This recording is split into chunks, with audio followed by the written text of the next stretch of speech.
Listen, life's all about leveling up. Whether you're handling business on the field or kicking it in your zone, you like to celebrate with cigars that match the moment. That's why you should link up with Famous Cigars to bring you a wild deal. Right now, you can grab 8 premium cigars for just $8. You heard that right. 8 top-rated cigars at $1 a stick. Top quality brands like Oliva, Romeo y Julieta, and Davidoff. Handpicked just for you and worth over $80. Hit up famouscigars.com/cam and lock in this exclusive deal. While you're there, check out their insane selection of premium cigars, all shipped fresh and fast from their massive 20,000 square foot humidor. That's half a football field. Famous Cigars has been in the game since 1939 and still family owned. So celebrate every win with the folks at Famous. 8 cigars for $8. famouscigars.com/cam. For over a century, Johnny Walker has shared its bold spirit with the game of golf. Now, crafted with Devereaux Golf, Johnny Walker introduces the Johnny Walker Blue Label-inspired Sunday Golf Bag, elevating the game with sleek design, blue label hues, and refined gold accents. Celebrate your hole-in-one with a premium Sunday bag crafted by Devereaux Golf. Submit proof of your achievement to johnnywalker.com/blue-in-1. Please drink responsibly. The Timeline is a Blue Wire podcast.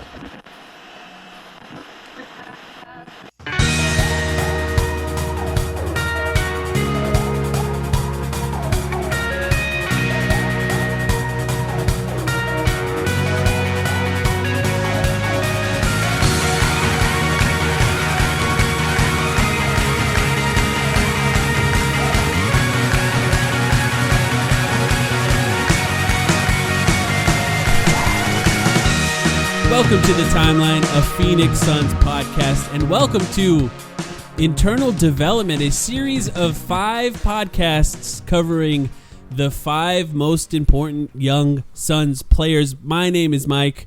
As always, I'm here with Sam. Sam, how are you doing? I'm doing very well. I'm really excited for this series, just to have a series for the next couple of weeks, something to get us through the last dog days of the offseason. And I'm also very excited to talk to all of our lovely guests who we've booked to this point, including the guy with us here today. Yeah, that's right. Also joining us all the way from Australia, a writer of the 4-Point Play, the best thing written about the Phoenix Suns, in my opinion, David Nash, also known on ESPN or The Ringer as David Kevin. David, how are you doing?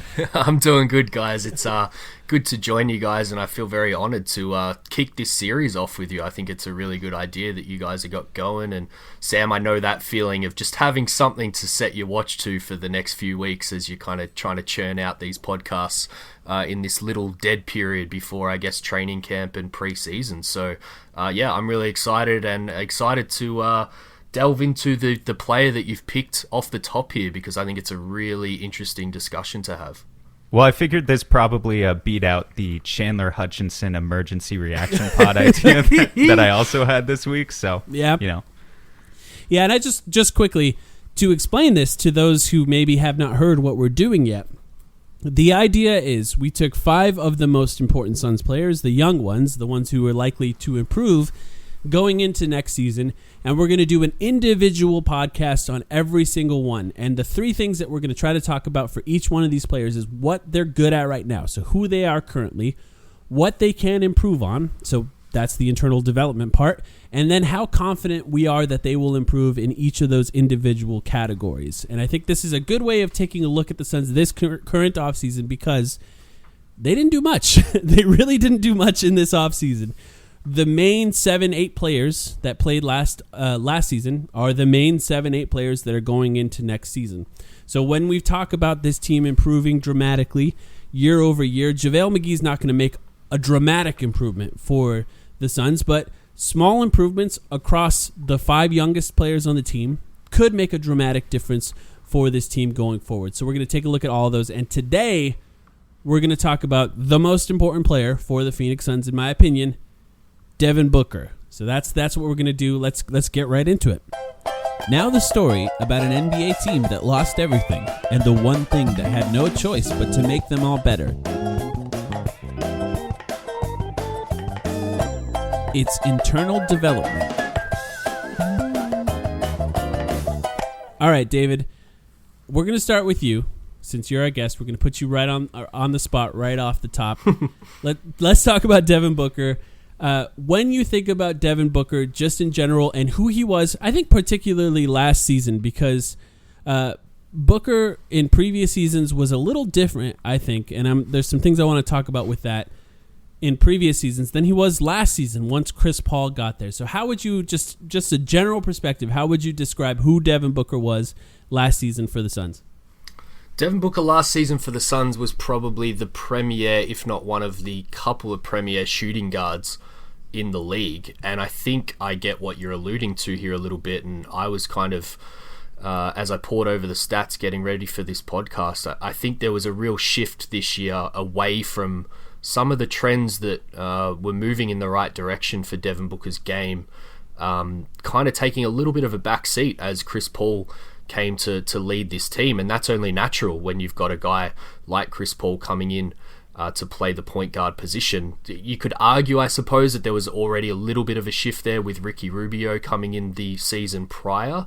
But I think because of his deficiencies, there was still a lot that Booker was doing as the lead guy for the Suns. So I think when you pour over the basic stats here, which I'm sure we're going to get into, there would be a tendency to kind of feel like Devin Booker maybe, regressed a little bit, or at least plateaued in a lot of the key kind of impact stats that you'd be looking for Devin Booker to keep developing in. But I think that's why it's important to watch the games like the three of us do and would have done all last season, because the stats don't really bear out how important Devin Booker was for the Phoenix Suns last year. Yeah, I'm not going to get into the impact stats yet. We could quote them later, but I think I'm just glad you brought that up, David, because there's so much context baked into why the impact stats are what they are. Yep. If I had to give Mike, you didn't ask me, but I assume I can. Yeah, no. Now give my what I think about when I think of Devin Booker this year is the word assassin comes to mind. I think his role changed so much, just to echo what David was saying, really with the addition of Chris Paul not being so much of a play initiator for the Suns anymore. He really wasn't. I mean, you look at his stats. I can quote them now. He averaged 25.6 points per game. He averaged 4.3 assists per game for the Suns. Obviously, on the surface, high-volume stats. But when you really watch the way that the Suns used Devin Booker this year, he was a play finisher. I almost think of him in the way that they, and it's completely different positions, but almost in the way that they use like an Amari Stoudemire high-level scorer back in the day. He was finishing plays. He was curling around, getting his shots around the elbow, still creating for others at the same time, but just nowhere near the previous burden, the previous offensive load that he had, even under Ricky Rubio, and especially several years ago when he was on all those shit teams for the Suns. So just so much has changed for Booker. And I think really, again, just with the original point I was making there, that impacts all of those advanced stats quite a bit too. So. Yeah, and I think, it's interesting that you sort of talked about him as a finisher. That's kind of interesting because my first place I went to sort of research this was the B-Ball Index. Shout out to the B-Ball Index, because I think I'm going to be referencing a lot of the stuff that they grade out with some of their statistics, and the top thing that they call him is a shot creator, first of all, which I think makes a lot of sense. He's a guy who creates his own shots, like a large amount of his shots. The highest category is pull-ups for his shooting, and that's because he creates a lot of his own offense, which is the most important thing that he needs to do on this team. But they also, like, one of the highest level categories for him in the way they grade him is still playmaking. So it's kind of interesting to look at who he is and what he does. Now, go ahead, Sam. No, if I can I just want to defend the point a little bit. I don't think those are necessarily at odds with each other. I agree. I looked at those stats too. I look at them all the time. So another shout out to the B-Ball Index. I think Devin Booker's a great playmaker for the most part, but I think just the volume, the level that he was asked to be that this year was exponentially lower than it was in previous seasons, and that's kind of really where his role changing came from, at least from that was my initial description. But I agree with you, still a good playmaker. That's, not something that I disagree with at all. Yeah. And, it's interesting to sort of, because I think his skill is offense, and that's what's made him money. That's what got him drafted. It's just who he is, and I think what he's going to be going forward. But I think where we can sort of break down this conversation is really first talk about what he's really good at offensively. And David, I'd like to hear what you think. Just something that stands out for Devin Booker offensively. Feel free to break down lots of stuff if you want, but what comes to mind for you? Yeah, I mean, definitely through the lens of this episode where you're thinking about the things that he can improve upon that he is already good at. I'm glad we kind of set the table here with that discussion off the top, because I think it's a really important point to make with Devin Booker. And I think, what comes to mind for me without simplifying it too much is you think of Devin Booker as a shooter, you think of Devin Booker as a playmaker, as we just mentioned, and I think there's some really interesting conversations to get into there where the Suns can potentially get back to using him a little bit more in that role than what they did last season.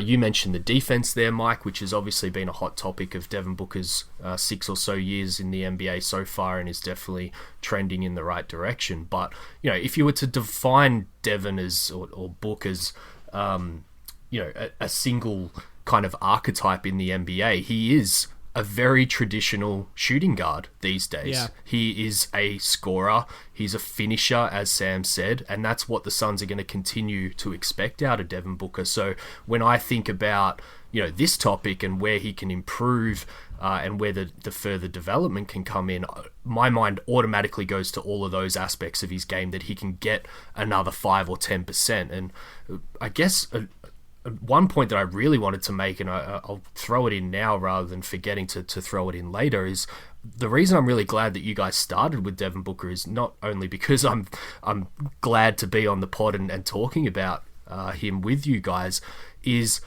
I would argue, I think when Suns fans hear that you're doing this series, they'll automatically think of a couple of the other guys that you've already alluded to the fact that you're going to throw in here a bit later. DeAndre Ayton, Mikal Bridges, and, their leaps internally developing, taking the Suns to the next level. I would actually argue that it would only take, a 5 to 10% increase from Devin Booker from last season to this next season to throw the Suns into that level of being back to the finals, contending again for another NBA championship. And I would argue that that is far more important than even a greater improvement that we see out of a couple of the other Suns. So, it's a stars league. We learned that through the finals. We felted Giannis, who just took over, not to kind of pick away at the scab here for some of the Suns fans listening who don't want to think about that. Yes, Chris Middleton and Drew Holiday were great in those supporting roles, but at the end of the day, we were a couple wins away from winning the NBA Finals, and what it would have taken was a player like Devin Booker having a couple of games stretched like Giannis had to win it for the Bucks. So I'm really kind of honed in right now on what Devin Booker can do to take his game to another level, because I think that's going to give the Suns the biggest chance to get back to where we want and hopefully take that extra step. Yeah, it's something that actually Cody Hunt, friend of ours, asked on Twitter for our mailbag that we had recently that I wasn't able to get to. It was a question exactly like that, if it, about the difference between an improvement from someone like Devin Booker and then improvements sort of across the board for players like Mikal Bridges or DeAndre Ayton. Yeah. And I tend to agree. I think in a lot of ways, the way that we talk about improvements for guys that improve from like a star level to like a superstar level is it like, I think in a lot of ways the basketball discourse takes for granted how hard that jump is at that level, whereas guys that are sort of maybe like role players, high level role players to fringe all-stars, like that jump happens a lot more often, I think, than the jump from star player to like absolute superstar. Exactly. And that jump is, I think, a little bit harder than a lot of people tend to realize. And in a lot of ways, I think one of the main reasons it makes a bigger difference for a team as good as the Suns were last year is that the superstars, the stars, just have the ball more. Like, so if they're better, it has a larger impact on the team just because they're handling the ball more. So to me, that makes a big difference. Sam, I want to ask you same question basically I asked David. When you think about what Devin Booker is good at? More specifically, maybe even just offensively, what are the types of plays that stand out to you? Again, it's about the way his role has changed. It's efficiency. That's what it is. The way his role has changed in a way that has allowed him to maximize his efficiency. I'm going to throw out my first stat of the night, which is one that I'm sure both of you guys know. Shout out to our friend Dom on Twitter, who references this one a lot, which is that this year Devin Booker scored .455 points per touch, which among all guys who averaged at least 50 touches in the NBA, which was about 100 of them, first in the NBA, Devin Booker was the most efficient player, most efficient scorer in the NBA this season on a points per touch basis. Simply exactly what it sounds like. He touches the ball, he scores it. Last year, he scored .442 points per touch, which also ranked first in the NBA among all. So, like, what is Devin Booker good at? This, to me, clear as day more than anything else. I mean, you've got this statistical evidence right here that says for 2 years in a row, this guy has been, and like, just think about the competition he's going up against. Here's what I'll say. This is a stat where point guards, typically, it's hard to like really dominate this stat. You can be really, really good at this stat if you're a point guard, but it's hard to dominate it in the way that some other guys do because you handle the ball so much. You're at the beginning of every possession. But think about the other guys that Booker's beaten out here. He's beaten out Kevin Durant, LeBron James, Kawhi Leonard, like high level play finishers who are first scoring options for their respective teams. And for 2 years in a row, Booker has been first in that stat, which makes it all the more important to come back to something I was saying earlier. You have to look at context. I'm not interested in a ranking discussion with certain shooting guards in this episode. I don't really think it's relevant. But I do think what we can bring up, who are the guys that Booker is compared to the most? Donovan Mitchell, Bradley Beal, most recently Zach LaVine. Well, if you look at the touch statistics for each of those guys, because I pulled it up, Devin Booker this year averaged 56 touches per game. Zach LaVine averaged 68, 12 more. Bradley Beal averaged 69, which was 13 more. And Donovan Mitchell averaged 75, which was 19 more touches per game. Guys, here's the craziest part to me. Devin Booker averaged one more touch per game this season with the way the Suns used him than Harrison Barnes of the Kings. Wow. So when I talk about the way in which he's used, and I think there's a whole lot of conclusions that you can make out of that. It's not right now, really, I'm not concerned with comparing those guys and saying who's better, who's worse. It's just about using them differently. Booker was not one of those in an era of the NBA that is so heliocentric and you have so many guys who just dominate the ball and pound it into the court every possession. Booker was not that. He was the antithesis of that. And as both of you guys noted, he was very much kind of a throwback, old school shooting guard who, again, just finished plays. And he finished plays really, really well. Yep. Yeah, I think actually the improvement part of this conversation later is going to be interesting because in some ways that stat almost signifies the way that he does need to improve in that it would be nice to get him to the point where he is averaging significantly more touches and it still benefits the team in a positive way. Well, I do want to say that's the rub because so Donovan Mitchell averaged 75 touches per game, right? And he shouldn't have, right?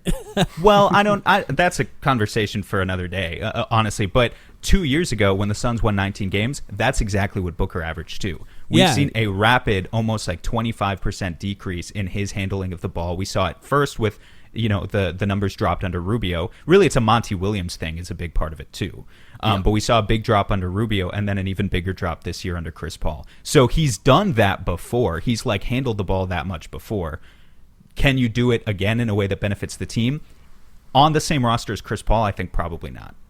I think in general it's hard to be on a really good team and have like a huge amount of touches because that's just if you're on a good team, there's probably more good players on the team, so those touches need to be distributed a little bit more evenly. But I think that conversation changes it a little bit in the playoffs and sort of the differences between what a star player needs to do in the playoffs and what they need to do in the regular season because of the way they're defended. But just quickly, just to touch on some of the things that stood out to me when poring over stats and just watching the game with Devin Booker. Playmaking, number one, is is what the B-ball index sort of rates him out the best at. He basically has A grades across the board in all of the playmaking statistics on the B-ball index, which I found interesting because role-wise, he's just trusted a little less to do playmaking because he plays with the point guard, Chris Paul, which I think in a lot of ways has the comparison conversations that you're referencing, Sam, I think in a lot of ways his role change has brought those conversations back up again because he's no longer averaging 6.8 assists a game, which I think showed his ability as a playmaker in a lot of ways that the box score statistics do not show this last season. Role matters. Once again, and box score watchers, you make me sick. And and just to extend that one point over to its natural conclusion, box score stats impact the advanced impact stats. The advanced impact stats rely on that too. Each one of them relies on a box score prior. So fewer touches for Devin Booker, if that equals fewer assists, that's not everything that goes into his Raptor or RPM or whatever, but it makes a difference. It absolutely makes a difference. Absolutely. But playmaking, drives, obviously I think that his drives are sort of the fuel for the fire that is the offense of the Phoenix Suns.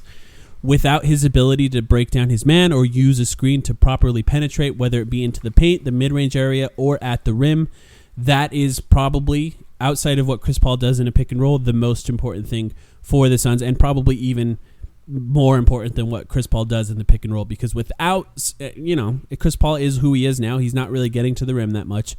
Without the ability to get to the rim on the ball, the entire offense sort of falls apart. He's also great at cutting, one of the best in the NBA at cutting efficiency-wise. Finishing for a shooting guard, he's up near the top, especially for someone who doesn't really dunk a lot. He dunks more than I think people expect. When you actually look at the total number of dunks, it's more than I expected. It's over 100 in his career. But his finishing is still really high. Something that I want to touch on, actually, and I'd like to ask you guys about this, his off-ball movement. Is he the best star player at off-ball movement that's not a Golden State Warrior? There it is. Because obviously Steph Curry is the best, and then probably Klay Thompson is the second best. But most star players, their sort of bread and butter is being on the ball. But Devin Booker is one of the best, I think, at star players at playing off the ball. I'd like to hear if you guys, well, first of all, what you think about the things that I mentioned. There's still more, I think, to talk about. But I'd like to hear what you guys think about specifically his off-ball movement. David, you can start on that one.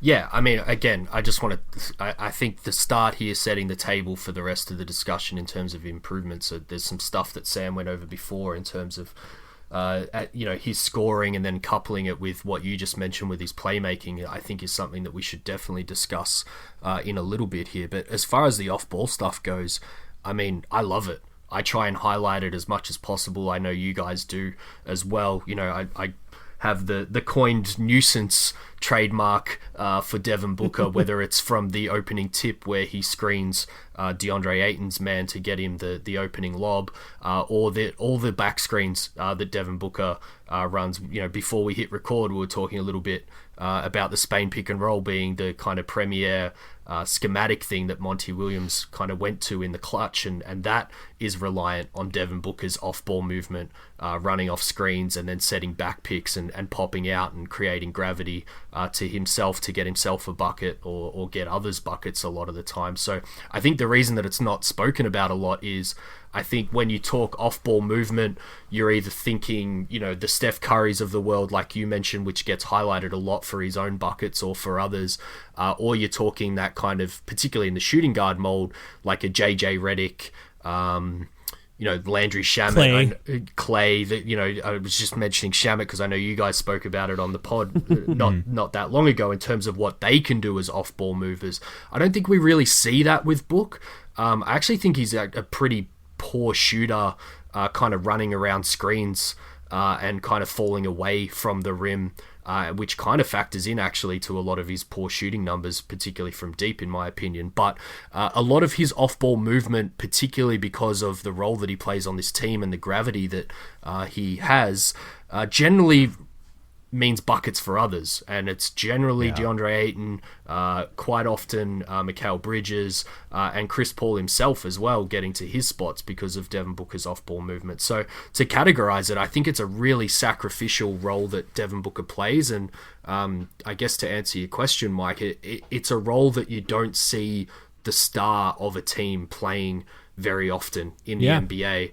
Curry is obviously the lead example and a great example to follow, but you still don't see it a lot from a lot of these premier guys in the NBA, particularly not the guys, again, we don't want to get into a ranking kind of debate here, but particularly not the guys that were mentioned by Sam before in terms of the names that normally get thrown up with Devin Booker. They kind of play those high usage roles, doing everything for themselves, and I think it's underrated at this point what Devin Booker brings to the whole team. And again, without naming names, some of those guys have played on bad teams, but some of them have played roles on great teams too, and they still don't do that. They still don't make those sacrificial plays to the same extent. So I think Booker's off-ball gravity, not just movement, but also gravity, is pretty much unquestioned at this point. I think we're all on the same page about it, but it's in terms of I find the philosophy of like how you leverage that to be interesting, because I really think it is about how you use it. Like the Spain pick and roll makes sense to me because it's just several different archetypes working in tandem in one play to create like the best look for, sometimes it's Booker getting that three, sometimes it's Chris Paul getting the mid-range, and sometimes it's Ayton at the rim. It just works so well. Whereas in other cases, David, you mentioned the JJ Redick thing. Devin Booker could do the JJ Redick thing, but it would be such a waste of his potential to take him off the ball to that extent, right? Like we know he could. I haven't checked the synergy stats, but we know he could probably score, 1 point per possession, just like running off screens and getting to the wing and firing up those threes. But it's not, it's not typically something that creates effective. This is what it is. It's not something that effectively creates secondary and tertiary options within the offense in the way that something like the Spain pick and roll does.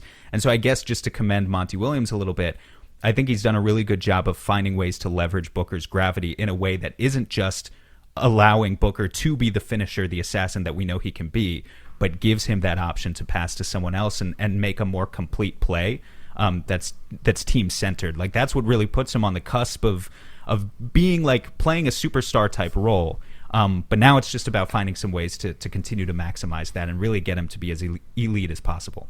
And I think in a conversation about Book's development, particularly when shooting is brought up so much by Suns fans and the fluctuations, particularly from deep, I do think that the context of how much Book's role has changed over the course of his NBA career on this Suns team, and changed back and forth as well. Like we said at the very top, he's kind of almost gone back to a different role after being handed the keys the last couple of seasons on those bad Suns teams, and then even when Ricky Rubio was the point guard.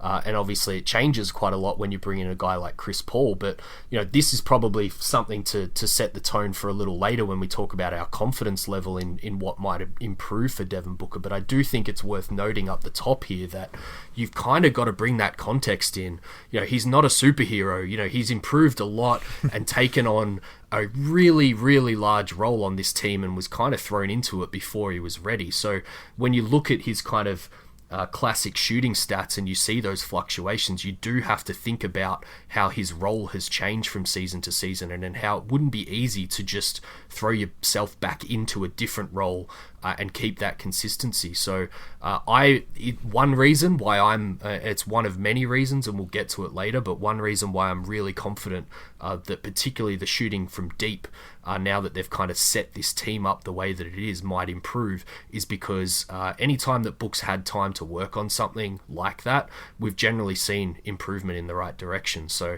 I think now that he's kind of in that role, at least for the foreseeable future, now that they've got CP3 signed up, I think we're going to see some improvements there, which is really encouraging. I do want to just touch on, too, something that, Sam, you noted. You gave credit to Monty Williams, I think, for figuring out how to utilize both Devin Booker and Chris Paul appropriately in the offense. And I think that that was not actually the case at first. I think the team actually struggled A huge topic on this podcast, Sam, you'll remember, was the numbers of when both Devin Booker and Chris Paul were on the floor for the first 2.5 months of the season. Maybe halfway through February is when it kind of clicked. And then, of course, we know how it ended through there. But in a lot of ways, the way that I think Chris Paul particularly, and of course Monty Williams, was attempting to use Devin Booker at the start of the season was in that sort of, I call it a slingshot role, because I think guys like JJ Redick, Landry Shamet, when you pass them, they need to shoot right away or get rid of the ball. So really, you're just kind of loading that slingshot and then letting it fire. And he's not that. Like, it's actually interesting to look at his statistics. Field goal percentage after dribbles, his highest percentage after dribbling is 7 or more dribbles, like his highest shooting percentage. Really? Devin Wow. Booker's. Yeah. And I think a lot of that is just has a fact. It has to do with the fact that I think he's getting to the rim when he's dribbling a little bit more. Yeah. But like, it's not, he can do a catch and shoot thing, but it's not necessarily the way that he plays.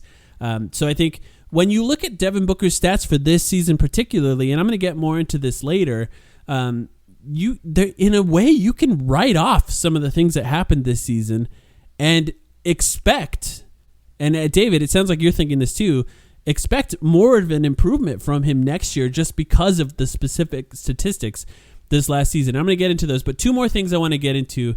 By the way, before we started recording, we were talking about whether or not this would be an hour long. This is clearly going to be over an hour, guys. I told you guys. This is clearly going to be over an hour. Two more things on what he's really good at that I just want to get to, and then we can get into a lot, some more things that you guys want to talk about, and then switch over to the improvements here. But he's top 10 in transition possessions per game, and I specifically mentioned possessions. It's because the number of possessions per game that he has in transition is top 10. It's actually 10th in the NBA, just total number of possessions, and he's scoring at a 1.14 points per possession in those specific plays. The Suns played slow. Like we mentioned it all throughout the year. They weren't the team that ran a lot. They tend to slow down to Chris Paul's pace whenever Chris Paul is on the floor. That's just kind of what happens with Chris Paul teams. But even through that, Devin Booker was top 10 in transition possessions, amount of transition possessions per game, and scored at a really high rate. Impressive for him. Post-ups. Oh, yeah. I think we have to touch on post-ups because this I thought was kind of fascinating. For players with at least one post-up per game, Devin Booker is second to only one guard in efficiency. And this is Devin Booker scores 1.08 points per possession in post-ups as a guard. And that's really high efficiency for someone who does it as often as him. There's other players that do it a lot less. Even Chris Paul technically has a higher points per possession, but he almost never posts up. So how does that even matter? Do you guys want to try to guess who the one guard who has a better efficiency in post-ups than Devin Booker is in the NBA? I'm trying to rack my brain here. While Honestly, give Sam some time to hopefully get the answer right between the two of us here. I think you go first. The thing to touch on there, which is really important, is he knows when to post up, and that's why the efficiency is probably where it is through the roof. I think he's really great at understanding when he has a smaller guy or someone that just has no business trying to guard him. He always takes him down to the post, and he has a multitude of moves and beautiful footwork where he generally gets the bucket and often gets fouled, which when you look at those efficiency stats and the guys that are high up there, it's generally because they're making moves to get themselves to the line where that efficiency and the points per touch and possession kind of goes through the roof, because obviously free throws are one of the most efficient ways to score in the NBA, which again is something that we can touch on. To be honest, off the top of my head, Sam, I don't know if you're going to save us here, but I've got no one in terms of a guard. Well, I've got a couple of names, but can you give me a hint? Is it like a real scorer, like a 20-point per game type guy? Yes. Like DeRozan?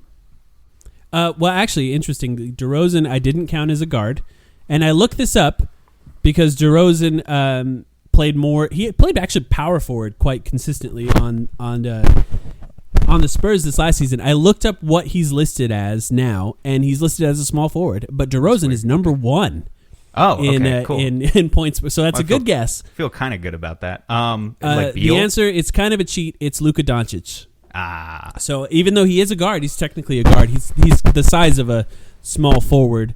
But yeah, he's actually listed as a shooting guard, point guard. Who isn't a guard these days, arguably, with the way the NBA classifies positions now? All of the other guys, though, above Devin Booker, who post up relatively often, are big men essentially, or like Durant is one of the other guys who has a higher efficiency on that one. I just think it's kind of fascinating, and to David's point, it's a lot about knowing when to do it. He averages just over one possession that he posts up per game, but he might go 3 or 4 games without doing it and then post up one guy 6 times in one game and just destroy him. And that's kind of how he gets up to that average, because he knows exactly when to do it, but he's very good at it. That assassin nickname that Sam mentioned earlier as well, I think that's very fitting in this. Is he knows when and how to attack certain guys, and that's that killer instinct that he has. Yep. And weirdly, it's kind of proof that guards just don't really do it anymore. He really is like an old school style shooting guard who is capable of beating you in a bunch of different ways, and it's really what makes it fun, I think, to watch him, and what makes him impressive as a player. Before we switch over to improvements, is there anything else specifically that stands out to you guys as something that you want to talk about that Devin Booker is actually really good at currently, or at least last season? Nothing from me. I think we've. I was. Go for it, I Sam. think between playmaking, efficiency, and not just efficiency, but all of the ways that he does it, I think we've covered the bases. Yep, I agree. All right, we'll take a quick break right now. When we come back, we'll talk about areas he can improve and how confident we are that he will improve at those specific things. We'll be right back.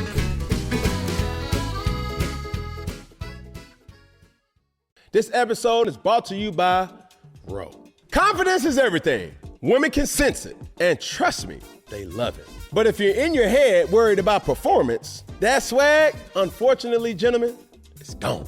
Ro Sparks keeps you ready. When the moment hits, you can step up like a superhero and handle your business. No doubt, just confidence. Fellas, Rose Sparks gets you ready fast, dissolving under your tongue and working in 15 minutes on average. No waiting, no missing the moment, plus it stays active up to 36 hours. So when the mood hits, you can go back to back to back, round after round after round. Ro connects guys with medical provider 100% online, so there's no awkward conversation with in-person providers. Go to ro.com/sparks to see if you qualify. If prescribed, new sexual health patients gets $15 off Sparks on reoccurring plan. Connect with the provider at ro.co/fourth to find out if prescriptions Ro Sparks are right for you. That's ro.co/fourth for $15 off your first order. If approved, treatment ships directly to their door. Compounded drugs are permitted to be prescribed under federal law, but are not FDA approved and do not undergo FDA safety, effectiveness, and or manufacturing review. For full safety information, go to ro.co/safety info. For over a century, Johnny Walker has shared its bold spirit with the game of golf. Now, crafted with Devereaux Golf, Johnny Walker introduces the Johnny Walker Blue Label-inspired Sunday Golf Bag, elevating the game with sleek design, Blue Label hues, and refined gold accents. Celebrate your hole-in-one with a premium Sunday bag crafted by Devereaux Golf. Submit proof of your achievement to johnnyWalker.com/blue-in-1. Please drink responsibly.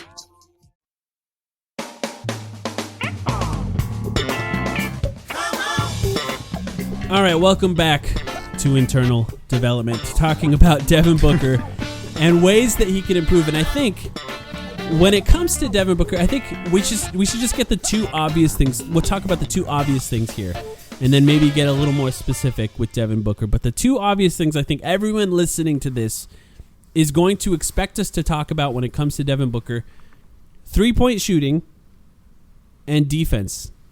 Do you guys agree that those are the two things that I think people are expecting us to talk about right now? Yes. I only have 3 things written down, and those two are part of those three. I mean, you could probably argue four, but yeah, I would throw two other things in together, which I'm excited to talk about. But I agree. Everyone is thinking those first two things, so they are the first two things that we should probably cover off here. You know what? Before we go any so. deeper, can I just quickly address the tone of, because I think this is important for the entire series, the tone of the second half of the episode here and what will be the second half of the episode for all of these guys is not to have a crap fest on Devin Booker. It's not to be super negative about him. It's just about these improvements that we all see, through our analysis of film, and understanding that this team needs to get better. So I think we're just approaching it from that vantage point. It's not to make anyone mad, but I just felt I had to say that first. Well, I totally agree. And first of all, just even to add on to that, I think that people talk about Devin Booker like he's a terrible 3-point shooter, and he's not. He's still relatively good at 3-point shooting. And I think in a lot of ways, for guys that handle the ball as much as him, 3-point shooting has become a little bit overrated, whereas like it's a necessity for role players. It's important for guys who can create their own shots, but like his role and how important it is that he drives so often, it's still important. It's just not as much of a necessity. I think it is in a lot of ways the difference between being like an absolute super offensive superstar and what he is currently. So it deserves to be spoken about. Yeah. But I do think the way that people talk about it has become kind of almost funny. Well, but yes, we can't talk about these guys and focus only. The reason we started the episode the way we did is because if we only talked about things that these players are bad at, we're not actually appreciating them. This was a quote I think from Steph Curry a few years ago.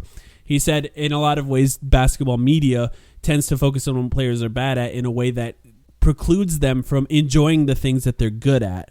So we want to start every episode with the things that they're good at before we start to talk about the things that they can improve. But even for these players that we're talking about, in a lot of ways, the ways that they improve is improving the things that they're good at. And that's actually what's going to make them a better player. It's rare that guys get extremely good at things that they were terrible at the first few years of their career, right? Oh, absolutely. I think, by the way, Kevin Durant said it pretty well, too, when he boiled it down to NBA fans don't like anything about the NBA, and it's weird.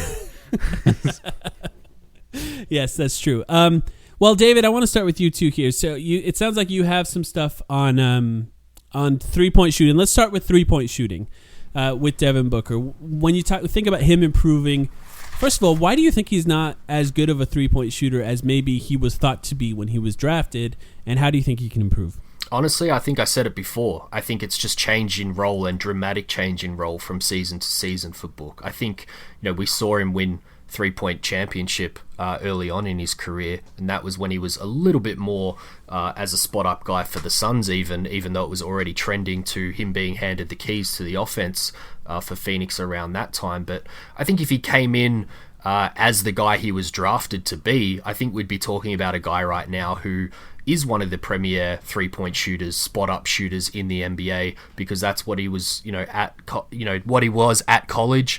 Sixth man of the year, I believe, in college, playing that role, and definitely what he was drafted at, so much to the point where the Suns have even admitted that whilst they were very high on him, they never expected him to be the guy that he is right now. So I think, again, just the context of that and how his role has changed, and 3-point shooting, I guess, essentially just not being as big a focus for him for improvement in the offseason because of the role that he had to play for the team, has meant that it's kind of taken a little bit of a hit. And if we look at just the simple stats to start with, both from a percentage point of view and volume point of view, it really has changed from the first 3 years of his career to then the last 3.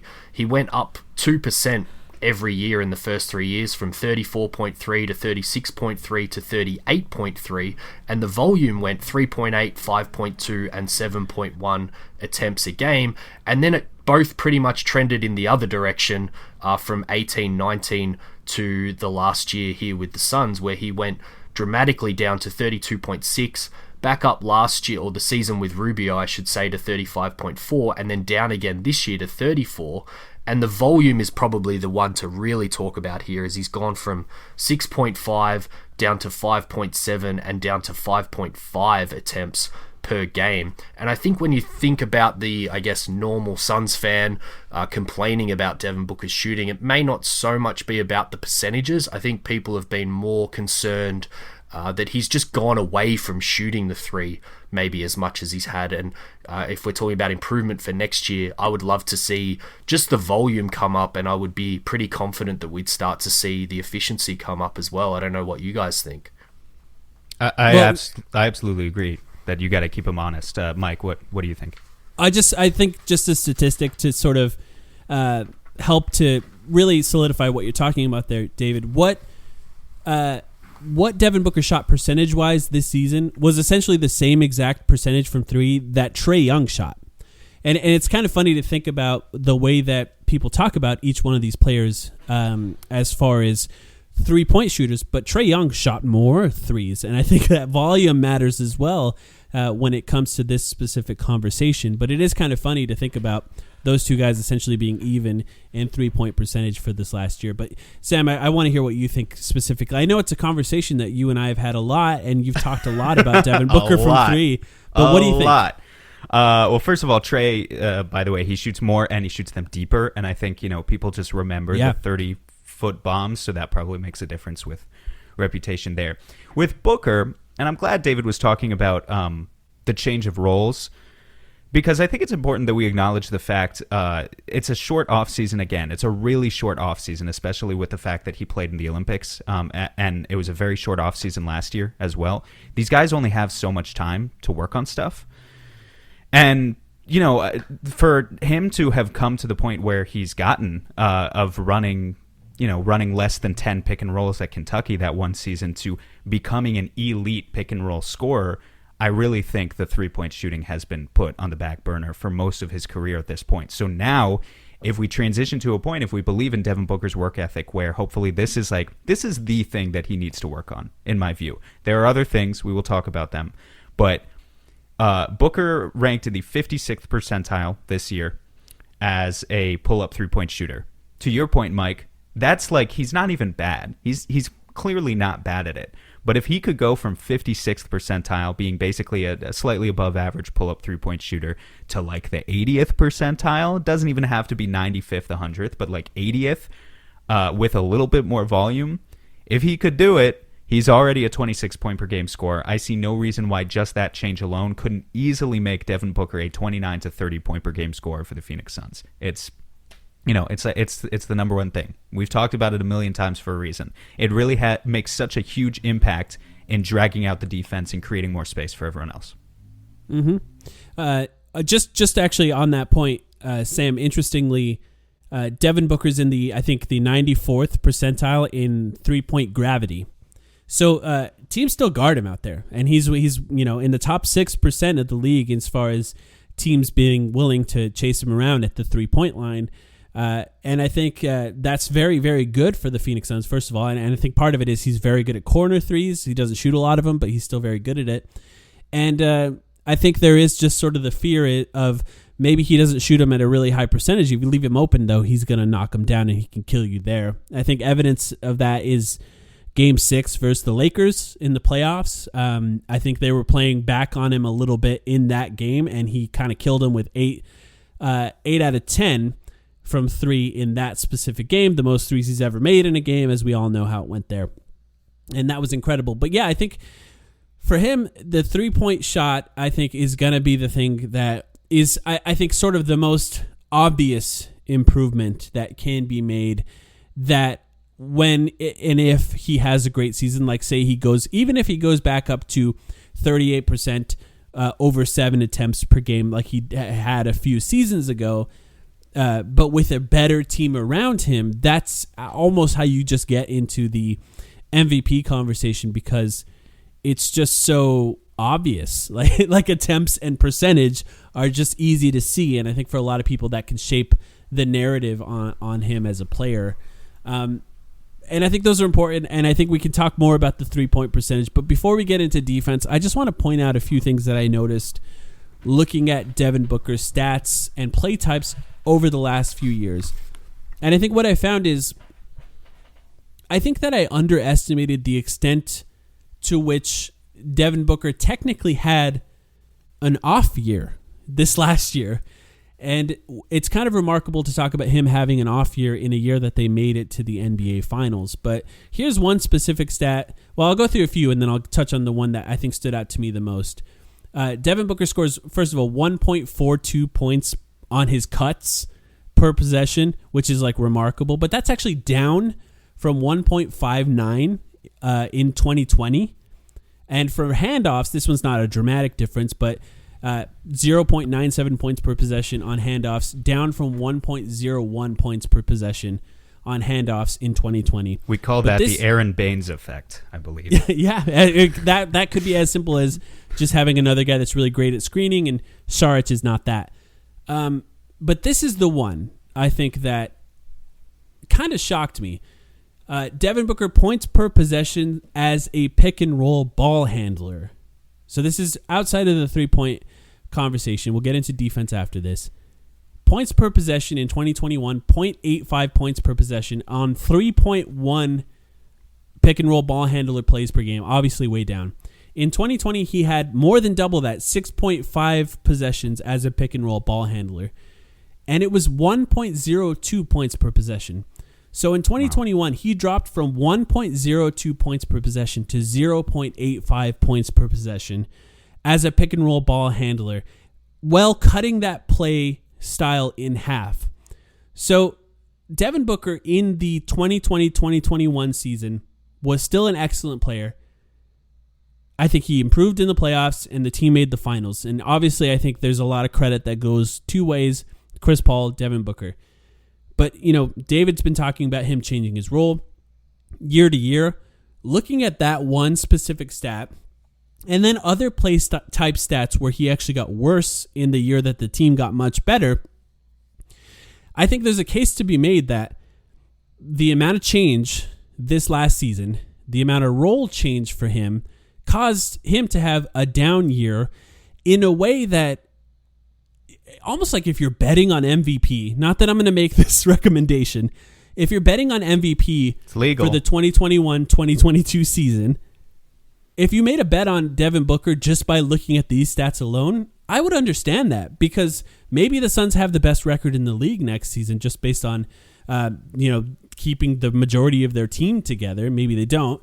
But if he goes back up to some of the efficiency stats that he had just with Ricky Rubio, but now has Chris Paul and now has a team that he's more used to, I think it could be kind of fascinating. And so I guess when I'm looking at ways he can improve, in a lot of ways, I'm just kind of thinking, if he just did these small things as well as he did last season, but now, I should say the 2020 season, but now after learning his role with this new team, even those little things could have a massive difference in the team going forward. But David, what do you think of those stats? All right, you've hit the trigger button for me here, Mike, to bring this up now. So I think it's really relevant in both the shooting conversation we were just having from three, and then this kind of playmaking, or I think what a lot of people would call playmaking improvement from Devin Booker, I would actually call probably lead initiator improvement from Devin Booker, and I think I would throw his regression at getting to the free throw line into that package of being a lead initiator,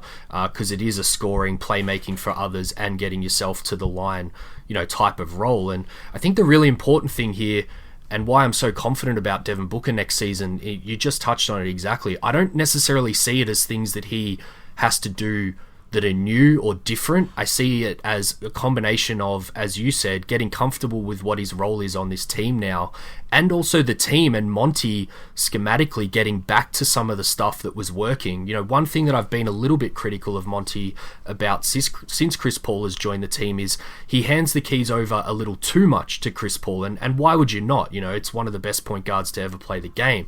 But I do hope that they look back on this season and some of those things that were working the season prior and work some new things in. And I'll just throw a few things at you here. Get back to the shooting. With off passes from CP3, Devin shot 32.6% from three, but he shot 38.3% on passes from Cam Payne. And I wonder why that is. I'm thinking schematically, why is that? What are they doing with campaign? What is it that campaign brings that Chris Paul wasn't, that was allowing Devin Booker the time and space and I guess touches in the right area? Yeah, go Sam. I'm sorry. One thing I saw, and I have no idea if this is true, but Booker, I don't have the stat in front of me. He shot really, really well on corner threes this year, and he didn't shoot so well. Yeah, you got it. 51.4% from the corners on only 35 attempts. I know the three of us have discussed it privately before. It's like, it's not an easy thing to get your star player corner threes, but he is so good from the corners. They need to find more ways. Particularly when you've got a guy like Chris Paul on the ball, you can find ways to get him looks in the corner.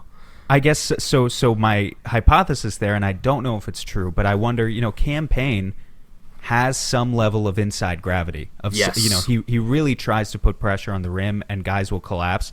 And maybe it makes more sense schematically if Booker knows campaign is in the game. He can be in the corner. He gets some open corner threes that way, and we know he's really good at those. If Chris Paul is in the game and he doesn't see a shot opportunity develop within the first couple of seconds, he's going to stop right at that nail area, that elbow, and pump. He's going to pump fake, or he's going to pass back out to Booker, who's going to be above the break. So I think, that just hypothesis, I think Booker might be literally standing on a different area of the floor. Maybe that contributes to that. Yeah, based on who his point guard is. Yeah, I think that's a great point. The last thing I would touch on with the shooting before moving on to the playmaking is, I think the benchmark here is the 17-18 season, when he was really in that kind of the keys are yours role.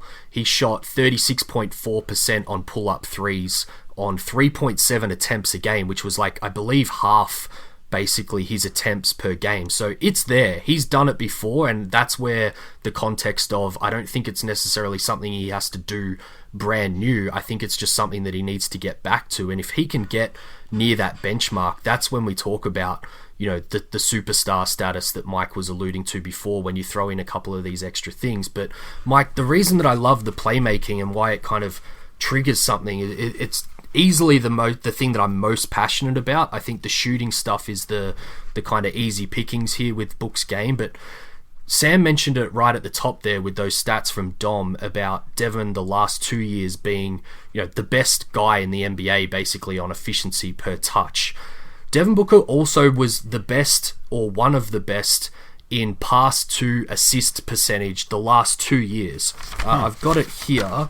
The season prior with Rubio, flips through his binder of notes real quick. That's why we have David first right there. You just heard it right there, why we have David on this podcast first. So 19-20 had 13.1 potential assists a game. That dropped to 11.3 in 2021 with Chris Paul, which again is only natural in the context of what we talked about in him just having less playmaking opportunity with Chris Paul compared to Ricky Rubio. But that season with Ricky Rubio, he was first in the NBA for what they call assist to pass percentage. So basically the amount of assists that you're generating off the passes that you make, 24.8%. It was way in front of the next person in the NBA.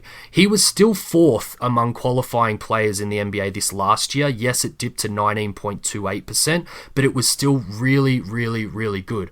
When you talk about Devin Booker potentially being an MVP in this league, and this is what's triggered me with you bringing that up, Mike, I don't think it's a dumb idea at all. And if I was a betting man, and now it's legal in Arizona, as Sam alluded to before, I'd be jumping on it as just a rough chance of happening, because what we're talking about here, guys, is not only is he already the most efficient scorer per touch in the NBA, he's also one of the most lethal passers in the NBA when it comes to generating assists for his teammates. All that says to me is it's all there. You need to build a scheme that better understands the fact that putting the ball in Devin Booker's hands more often is going to generate both looks for Devin Booker and looks for his teammates. Last thing for you before I stop this kind of diatribe here. 3-point percentage from Book, exactly. And I'll let your listeners bring up what their actual 3-point percentage is from last year, but I'll just throw out what it was from Devin Booker. Campaign, 53.3%. Mikal Bridges, 46.6%. Jay Crowder, 43.8%. Cam Johnson, 42.2%. You guys can check the stats. What I will tell you is that they are all better than their season stats from three. Guys, and you know what? I'm sorry. Go. No, go. No, when you see like an advanced stat, I don't know exactly what goes into it, but when you see an advanced stat like from the B-ball index that is saying Devin Booker is like one of the best players in the NBA because of his gravity, what goes into that is they're looking at that stuff. They're looking at the passes that he's making to specific players and the efficiency rates of those players on his passes compared to, say, if Chris Paul or Campaign does it. Yeah. So I would classify this as an improvement if it happens, but what I would say is, I think we've all touched on it here, is it's all there. And as I think it was Sam who said it before, you don't see NBA players come back after one off season and have completely added a new element to their game that they didn't have before. What I would suggest, particularly with the short off season, is they hone in more on what Devin Booker is already good at. And he can literally be I've never said this before about Devin Booker. I've never even really thought it, to be perfectly honest, even with how high I am on him. He can be one of the best 5 players in the NBA just through putting the ball in his hands more. Don't get me wrong, I absolutely loved putting Chris Paul on this team and taking this team in the next direction, to making that leap. But Chris Paul is 37 years old next year. This team needs to start thinking about what it looks like after Chris Paul, and it should be Devin Booker's team. Mike, do you mind if I call an audible? No. We're supposed to talk about defense, and we will. That's fine if you don't mind. But like with everything that David just mentioned, I want to talk about. I have a question for you guys, because I think I agree with the general notion that Devin Booker is a really good playmaker, but I think it's at odds with something else. Like, just if you look at his assist to turnover ratio, I'm going to bring up the playoff stats specifically. Yep. And I don't, he was playing with a broken nose. Monty Williams said he was playing on one leg in the finals.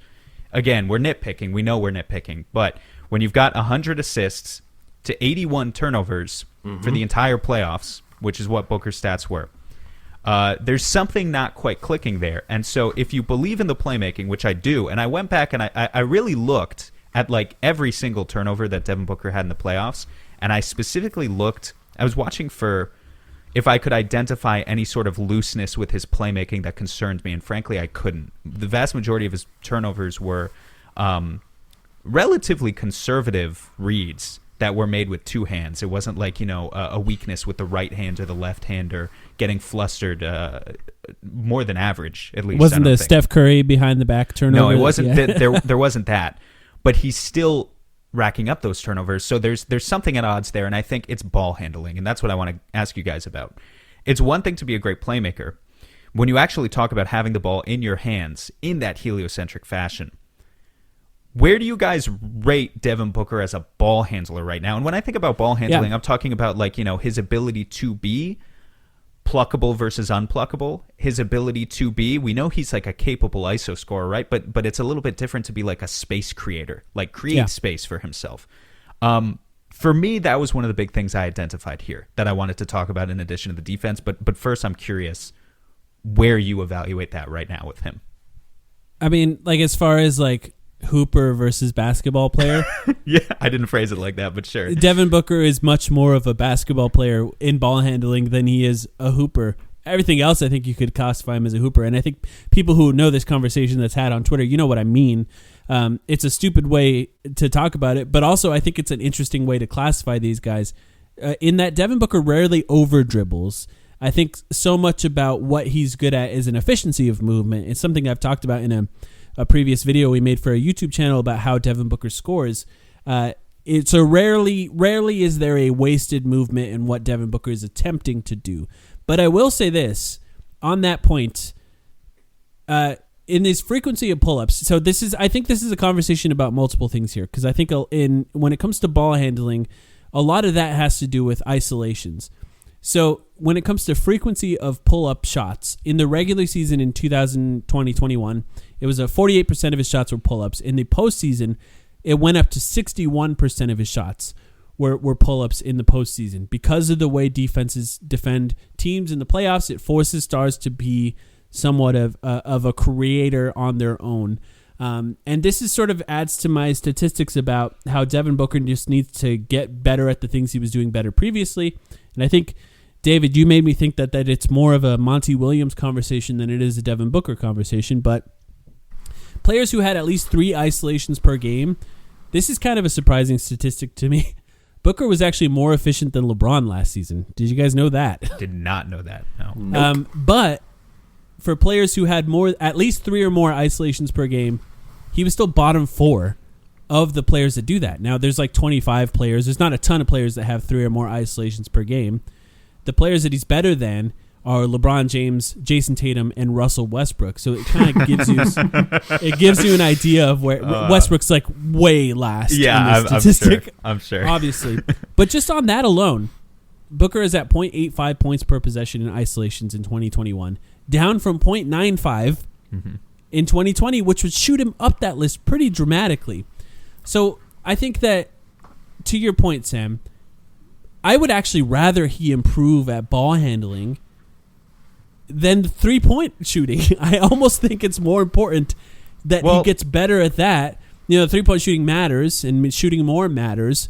But if I had to rank these as far as which I think would be more important, I actually think if he got better at isolation scoring, if he got better at beating his man without a screen, because of his ability to make plays for other people, I would prefer that. So I would rank him as a good ball handler. I would not rank him as top in the league, but I do think last season was not indicative, and even the playoffs is not indicative of what he was even previously, not to mention what he can be in the future. David, what do you think? Yeah, I'm really glad that Sam's brought this point up just as a kind of micro development thing that he can work on that's part of a larger conversation with his initiation. But I think important to bring those playoff stats up. I definitely looked at them as well and kind of thought that there was a few red flags there. The thing that I really struggle with this finals run is the up and down nature of Chris Paul being in the lineup, not in the lineup, in the lineup but not healthy, teams knowing that he's not healthy and being able to therefore scheme a lot more for Devin Booker.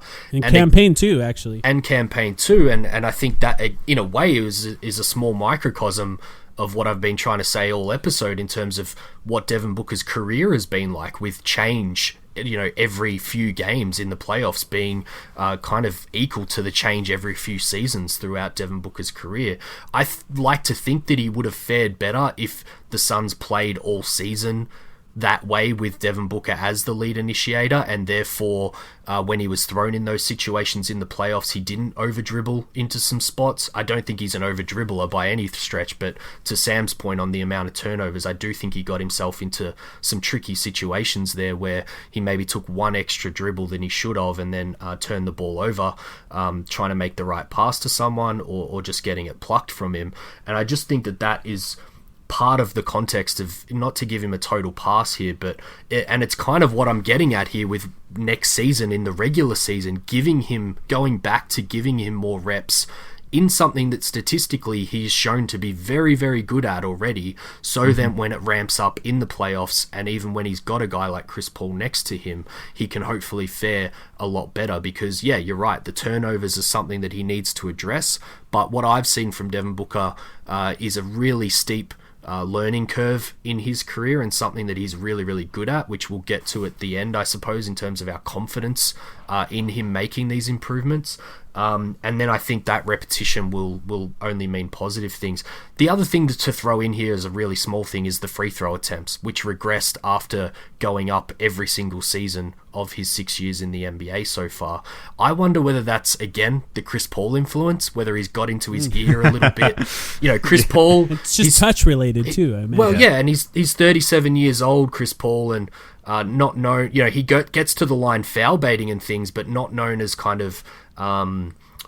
I guess a guy that goes to the rim and gets fouled even earlier in his career. And I think that's where it's really important that Devin Booker, learn from Chris Paul, but also realize that he's a 6'6" shooting guard, and Chris Paul played his career as a 5'13" point guard, and needed to do some things to, I guess, keep that longevity. And I hope that he's not getting too much in his ear about not attacking the rim, because I think that's something that Booker went away from, which probably was a major reason with those stats that you just read out, Mike, in terms of his isolation efficiency from last year to this year, because he went from, 7.3 as the highest attempts per game last season to down to 6.2, which you have to go all the way back to his 2.5 mark season to get something that bad from the free throw line on a per 36 basis to even them all up. So I think that's a really important part of this whole lead initiator part as well.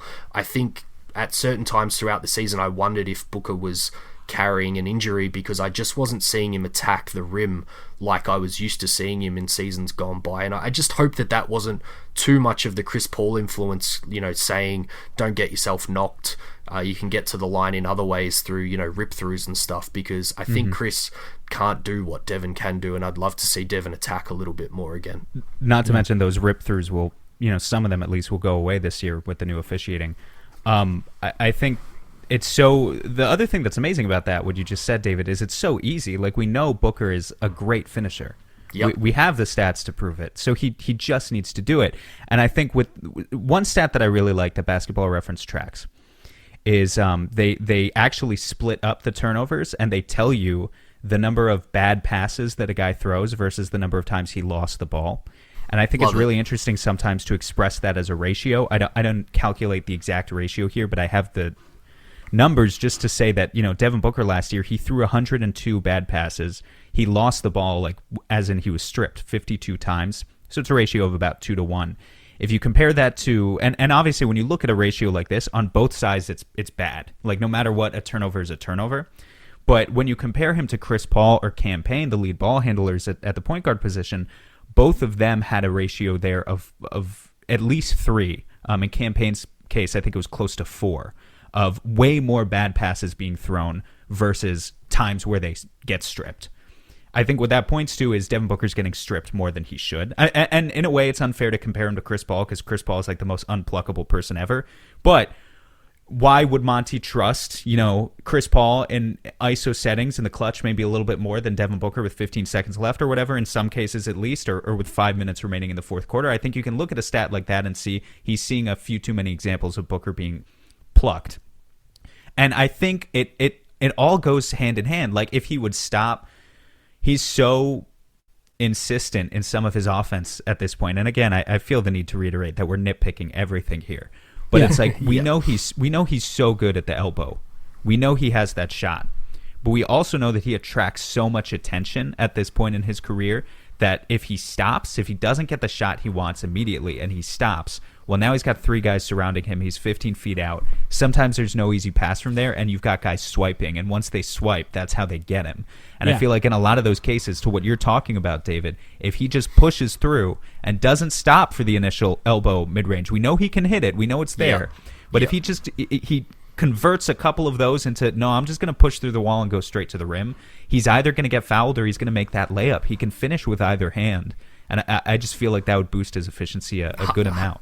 Yeah, 100% agree. And I think this is going to be a theme of all these podcasts that you do with all the guests, in terms of, we went to the finals, we fell short. What can we learn from that experience, particularly from the team that beat us, who went through a similar process themselves of using the regular season a little bit more of a testing ground for some of these skills and for some of these opportunities for players. And I think Devin needs to get back to that in the regular season, just like I'm sure you guys will discuss the likes of Mikal Bridges and DeAndre Ayton getting a few more reps doing things that they might be able to do, which will come in handy at the pointy end of the season. And I think that's really important. Yeah, and actually, Sam, to your point about him getting plucked, I do think there is an element of Devin Booker just does get deeper into the paint in general, and in some ways the baseline is like another defender, whereas Chris Paul never really gets caught in that area. And when sort of you're trapped by the baseline and then you're surrounded by 2 defenders, it's a lot easier to get plucked, whereas Chris Paul just never really gets that deep into the paint unless there's a wide open layup available to him. So in some respect, it's a role thing too, and it's what Chris Paul doesn't do. The last thing I guess I wanted to say on this point is it's easy to see when we're talking about the upper limitations on what Booker can do. Like, I think some of it's coming out where you see why he was a 13th pick and not a top 5 pick. Because imagine how much easier it would be for him if he had, Kevin Durant's height, but he doesn't. Like, if he could just rise over the top of anyone with his shot, then we wouldn't be having this conversation. Imagine how much easier it would be. Like, he's a fast guy, but, he did really well in the shuttle run in the combine. But imagine if he had, LeBron or Westbrook's first step. Imagine if he had Kawhi Leonard's strength. It's just like, so many of these things that make superstars. Well, when we actually look at Devin Booker, he's a world-class athlete. He's an amazing physical specimen and all that. He's really good at all these things, but he's not the best at any of them. And I think we see him, start to hit that wall a little bit when we talk about how can he get better at this thing specifically. Well, that's interesting because that's not how I would characterize the conversation that we just had. But I do think that it does sort of dovetail nicely into the conversation about defense, because I think he is limited physically in defense in ways that offensively I wouldn't say that he is, because like we'll talk about defense now. I think one of the things that like the B-ball index rates him really low on is like deflections and steals. And part of that is just that he has short arms.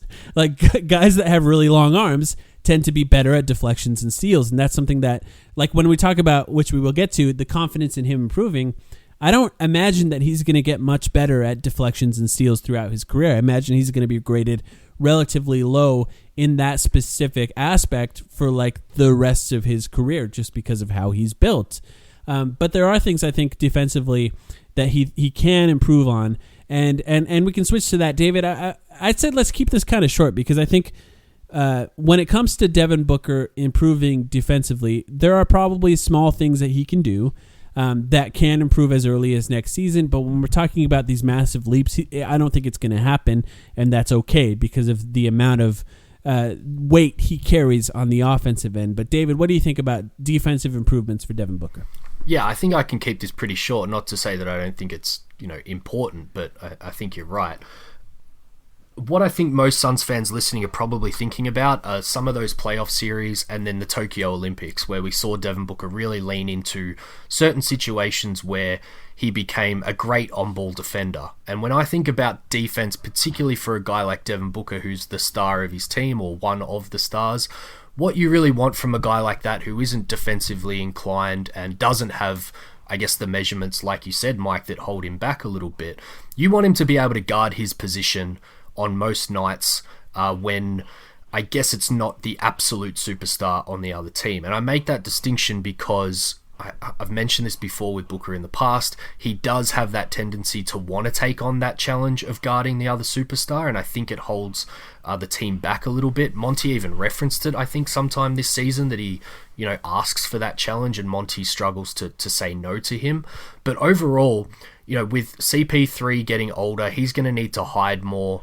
I think Mikal is often used better in other roles. So if Booker can, I guess, get to that point that we've seen for him where in certain stretches of important games, he can guard his position, that's about all the improvement I'm asking for from Devin Booker. I don't think, you got to it before, is like, how do we rank all of these improvements that we've brought up, of which ones are more important than others? And, defense, no matter which ones we pluck out for him to improve on, is going to end up at the bottom of the pile for me every single time, because it just doesn't have the same importance to his overall game and what he brings to the team. So as long as he can have those stretches where he guards his position, has those Olympics type moments, or even, to be honest, like he did in the finals, there was times where he was the best defender on Chris Middleton. That's really all I'm asking for from Devin Booker. Yeah, can I just, before I get to you, Sam, just add some context to something that you talked about there? B-Ball Index does this usage tiers defended, so they go by the tier of usage rates of players that the players are defending.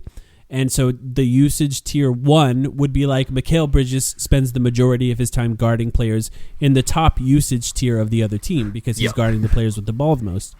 Devin Booker spends the majority of his time guarding players in the usage tier 4. So like the person who has the ball the fourth most on the other team, that tends to be the player that the Suns stick Devin Booker on, because that's just sort of what it takes to hide him.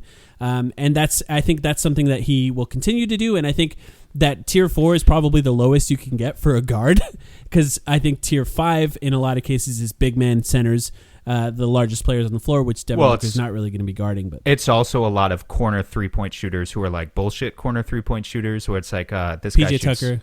Yeah, exactly. Like Chris Paul goes on a lot of those. So yeah, exactly. Let me just say, by the way, if you poor PJ just caught a stray there. If He won a title, so he did win a title. I didn't even mean to throw shade. If you went into this podcast like not knowing a lot about stats, I feel like you've got 50 new obscure advanced statistics that hopefully we've taught you about today. But yeah, that's one that I like too. But yeah, what do you think, Sam? Improvements defensively? Yeah, I echo both of your feelings, especially David's, that it's just not as important. I mean, we have the evidence to say now that Devin Booker can be one of the top minute getters on a top 10 defense in the NBA, and that's basically all you can ask for, right? He's never going to be disruptive in the way that a Mikal Bridges is. He's just not going to be. I mean, I challenge anyone out there to like give me an example of a player who in their 6th or 7th year, you know, like went from averaging 0.7 steals per game to being like a high impact, you know, breaking up passing lanes and what. It just doesn't happen. Or at least I can't think of an example of a time that it happened. Yeah.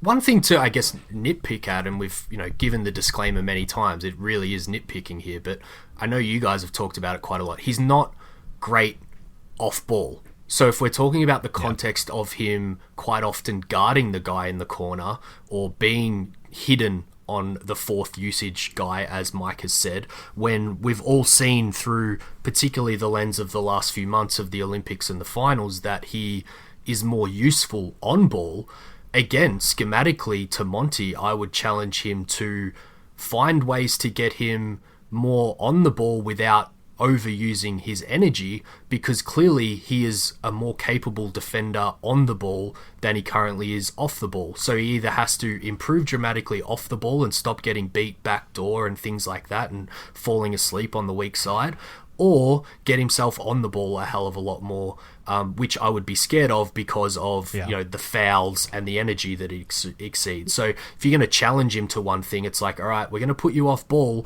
so do your job properly. Yeah, and I think in a lot of ways, the reason he struggles so much off the ball is he's desperate to help. Like, he's desperate to get back on the ball. Yes. And so what that causes for him is the James Harden thing, where you start drifting further and further and further away from the corner because you want to be there when guys drive so you actually have a chance to guard the ball. So in a way, Devin Booker wants the ball on defense as much as he wants it on offense, and that's where he struggles. So yeah, I think that's a good one to bring up here. I have pages and pages of stuff offensively on Devin Booker. I have one sentence defensively, and that is he needs to stop committing really dumb fouls. Oh, yeah, that's a thing. Yeah. And I think that's something that he can improve tomorrow, because it's a mentality thing. You know, it's not something that he doesn't, you know, his arms don't have to get longer. Like if we're talking about deflections and steals or blocks, you know, he doesn't have to jump higher. He just has to control his emotions well enough to not commit dumb fouls. And if he can stop committing dumb fouls, I think that would be enough. The Suns surrounded him by the type of players that allow him to be who he is offensively and not ask too much of him defensively. He's still capable of doing more, and I think you make a great point about being on the ball a little bit more. I do think he benefited from less fouls being called in the playoffs when it comes to, and even in the Olympics, when it comes to guarding on the ball, because he's ultra aggressive when he guards on the ball. So I'm not sure that he could handle it that much in the regular season without being called for some cheap fouls. But the dumb ones, especially in transition, stuff like that, if he can cut those out, I think that would make a massive difference. But beyond that, I don't think that it makes sense to spend too much time on the conversation defensively, unless you guys have anything else you'd like to add there. I agree. Nope. All right. I'll say this. We covered a ton of stuff here. But I guess, what is the thing that you're sort of the most... I think we can all agree that defensively, him improving defensively, we could just put that at the bottom as far as confidence level, that he's going to improve defensively in a dramatic way next season, or in a way that makes a dramatic difference next season. We can probably put that at the bottom. What are the things I think that... I'll ask you guys, what are the things that you're the most confident in that he'll improve at next season? David, we'll start with you.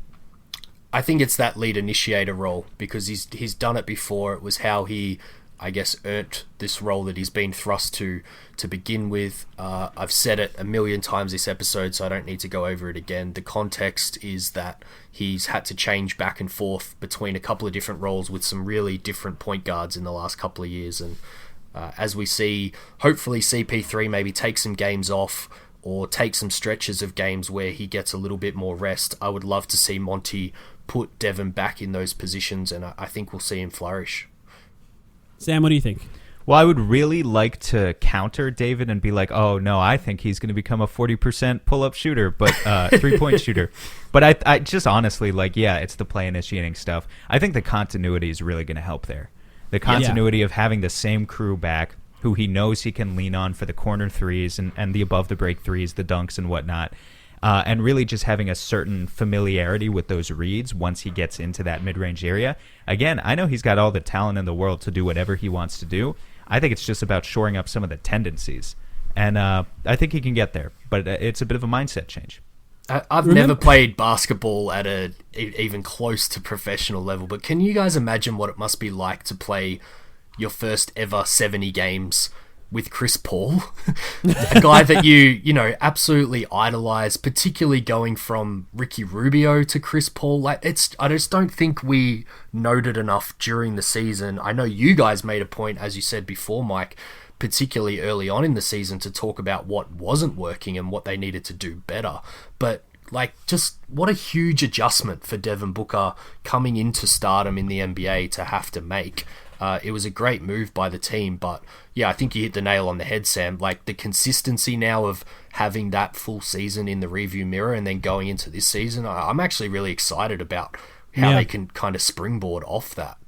Yeah, I think in a lot of ways, the stats that I looked up and the stuff that you talked about, David, sort of convinced me that to sort of hand the keys over to Devin Booker even more than they did previously, go back to almost what they did when the Suns were bad, and I hate to say it that way, but surrounding him by different pieces is what matters the most in this conversation, because as far as confidence for me, I think it's a similar thing to what you guys said, but I want to be a little more specific in saying I'm confident that not only can he get back to how good he was at some of the things he was doing just last season, that he could even improve on that. And when I'm talking about that, I'm talking about points in transition, on off cuts, as the lead ball handler in pick and rolls. I think that's the big one. If he just was as good as he was in 2020 with this team surrounding him, that would make a massive difference for him going forward. And I think in a lot of ways, once again, this is a bit of a Monty Williams conversation. I think Monty Williams needs to be made aware, and I'm sure he is, of what Devin Booker was so good at previously with Ricky Rubio, and how to get some of that stuff back into the rotation with the Suns this season and allow Devin Booker to handle the ball a little bit more, even if that means somewhat of a transitional period where it looks a little sloppy. Because I think in a lot of ways that could happen. And I think for some of the other guys we're going to talk about, that could be the case even more. And for Devin Booker, I think it'll be even easier. I mean, guys, do you guys remember when Devin Booker was a really bad lob passer with Tyson Chandler? Oh, yeah. Remember nobody could get lobs to Tyson Chandler rolling to the rim? I think the type of improvements that Devin Booker can make in short periods of time are pretty massive, and I think the Suns are very lucky to have a player like him. I've been excited to talk about this specific conversation because of the importance he has to this organization as a whole. And I think talking about this has made me really confident in what he can be next season. Do you guys have anything else you'd like to add? I know this is a long one before we get going on this one. Are you top 5 player confident like David said he was? I mean, I would say that David's confidence in his three-point shooting is more than mine and yours. Like his three-point shooting improving next season. And that's probably what goes into... Am I wrong? Am I characterizing this wrong, David? That's probably what goes into your confidence of him being up to a top 5 level player. Yeah, I think so. I think he can get back to that. I would qualify it as saying, what I'm saying is if he can get to the improvement that I think he can in both of those areas, he could be a top 5 player. I'm certainly not predicting Devin Booker top 5 player. Sorry, I wasn't trying to get you in trouble. No, I love it. No, you're good. I'm not often categorized as being overly positive, so I was going to say, more than happy to do that. That's a good version of getting someone in trouble, being ultra positive. David, thank you so much for joining us for the very first episode of our internal development series. This has been fantastic. I think this has been a very interesting conversation. Of course, Read everything David writes at the 4 Point Play, which is on Substack. Follow him on Twitter. Is there anything else you'd like to talk about before we get going? No, I think I'll hopefully have some content back in that spot sometime soon, so a good time to subscribe if you haven't already. And I'd just like to thank you guys again for having me on. I'm really glad to start this series with you guys, and I'll be looking forward to listening to the other episodes as soon as they drop. So congrats to you guys for starting this off, because I think it's going to be some of the best Suns off-season content. I think discussing the team for next year is going to be this series of episodes, so I can't wait. Much appreciated, my friend. On the next Internal Development, Sam has a prediction. Man, right now I would probably peg the Suns as roughly an 8th or 9th seed. And Michael has a confession. I have a confession. I am the draft guy now. All that plus the coverage. Just that, there's nothing else to it. Just like the coverage, because it was like the coverage. Just that, there's nothing else to it. Just like the coverage, because it was like the coverage. Just like the coverage, because it was like the coverage. all that and more on the next Internal Development.